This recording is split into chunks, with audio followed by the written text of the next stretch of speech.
I told y'all. Man, look, it's something about this face. I don't know what it is, It's something about this face that I just want to vomit every time he says something. So, Daniel Cormier brings his pork chop laden lips to say, hey, the PFL will never be in the same league as the UFC. Now, folks, listen. You have to take what this man says with a grain of a grain of salt. You have to take what he says with a grain of salt because he works for the UFC. Of course, he's going to say that the PFL is no competition. Okay? But you best believe that if Pork Chop Gravy here was working for the PFL, I can guarantee that he would get on here and say, man, the PFL is quickly rising. I mean, yeah, Joe, PFL is rising, and in a couple of years, they're going to be just as good as the UFC if he's working for the PFL. Of course, DC, he's going to say that the UFC is more equitable and viable because DC don't want to stop these six-figure-a-year paydays from coming in. He makes a pretty good bit of money doing commentary. And I just say six figures because I'm ballpark, but I'm pretty sure he makes a little more than that, but still, it's a good bit of money. And to think about it all in retrospect, he's going to save that. I mean, this also was powerful enough that he even let Jake Paul punk him in front of the entire world. Because we know if DC put his hands on Jake Paul, DC would completely destroy, humiliate, and annihilate Jake Paul. Okay? But DC just kind of stood there, took it, and kept going. And, smart man, he didn't want to lose that payday. Okay? He didn't want to lose it. It is what it is. Okay? DC's a company man. He's a company man. I find myself going back watching the John Jones fight, the second one, where John Jones kicked him in the head and DC is on the ground crying and like, man, on the ground crying. And this is the same idiot that said Kayla Harrison could beat Amanda Nunes and Chris Cyborg. Like, guys, you can't take this guy seriously. This man's an idiot. And then I start wondering, dang, why would he go against the grain? Oh, his boss Dana White put him up to it. Because you remember he was making those dumbass comments. That's the same time that Dana White was trying to acquire Kayla Hype Job Harrison. Same time, okay? And sorry, forgive me, guys. I lost my voice. I'm a coach, and I'm always yelling, and you lose your voice from time to time. But still, like, come on, man. Crazy. But it is what it is, okay?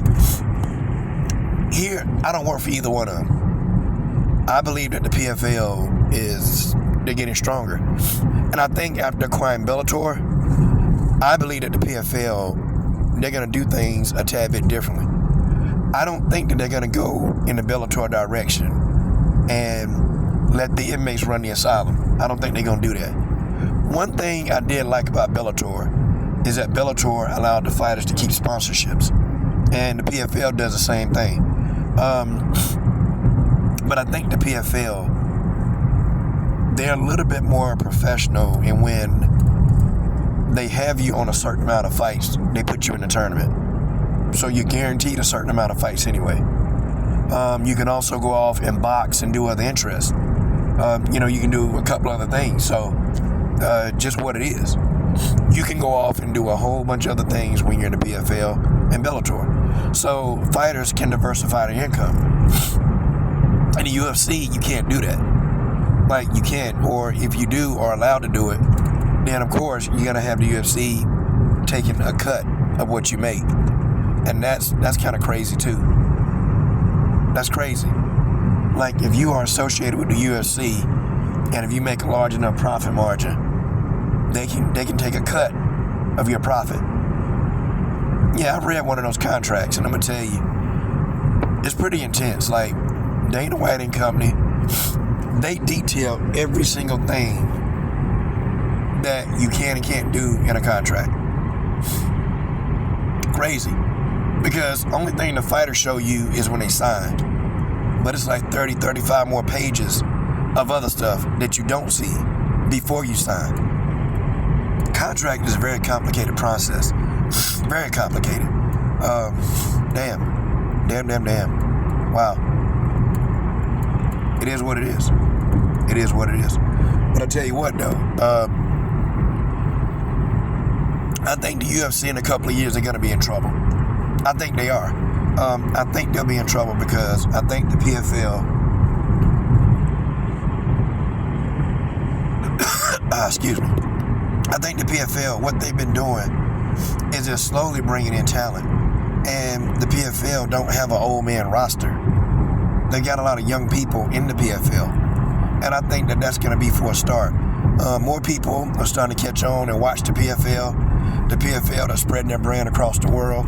But, and I say but, you can still go to a PFL event in the States because they're going to put their events on in the States. I almost feel like the PFL is doing what the UFC is doing, but they're taking a little flair from Bellator.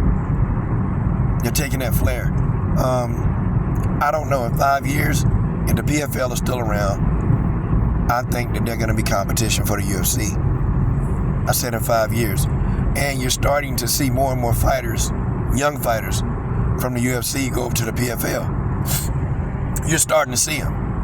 And folks, if enough talent go to the PFL, guess what they got? Now you got competition.